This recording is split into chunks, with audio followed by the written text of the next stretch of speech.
ایک چھوٹے سے گاؤں میں رضیہ اپنے 2 بچوں حمید اور ثنا کے ساتھ رہتی تھی۔ شوہر کے انتقال کے بعد وہی ماں اور باپ بن کر انہیں پال رہی تھی۔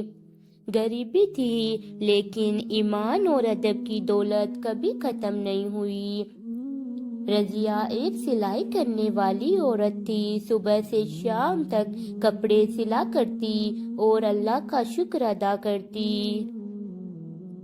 ایک دن گاؤں کے بڑے استاد نے ثنا کے اچھے اخلاق کو دیکھ کر مدرسہ میں اسکالرشپ دینے کا وعدہ کیا۔ ساتھ ہی حمید کو شہر کے ایک اسکول میں ایڈمیشن کا موقع ملا۔ لیکن ایک مصیبت تھی، گھر میں پیسے بس ایک ہی بچے کی فیس، یونیفارم، کتابوں کے لیے کافی تھے۔ ایک ماں اور 2 فیصلے۔ رضیہ رات بھر سوچتی ہے کس کو موقع دے۔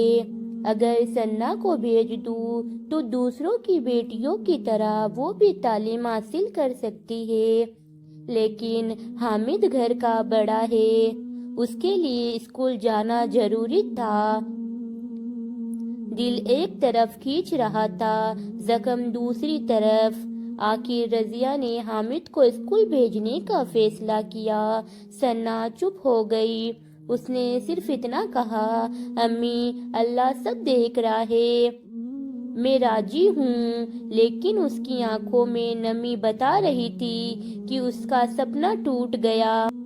وقت گزرتا رہا، حامد اسکول جانے لگا، پر اس کی سنگت بگڑ گئی۔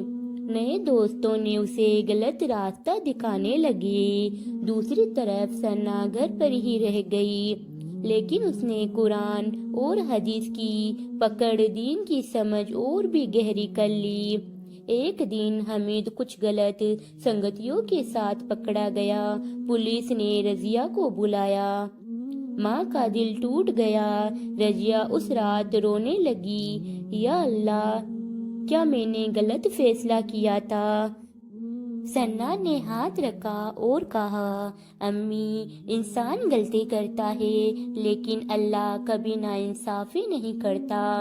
ثنا نے اپنے مدرسے کا علم، قرآن کی تعلیم سب حاصل کر کے گاؤں کے بچوں کو پڑھانا شروع کیا۔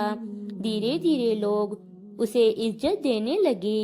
اس کی دعاؤں اور نصیحتوں سے حامد بھی سدھرنے لگا۔ ایک دن حامد نے امی سے کہا، اگر آج میری بہن نہ ہوتی تو میں برباد ہو جاتا۔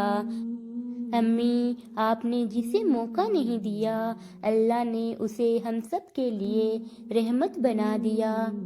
رضیہ آنسوؤں کے ساتھ مسکرانے لگی۔ مورل: تعلیم صرف دنیا کی نہیں بلکہ دین کی بھی ضروری ہے۔ اللہ کبھی کسی کی محنت ضائع نہیں کرتا۔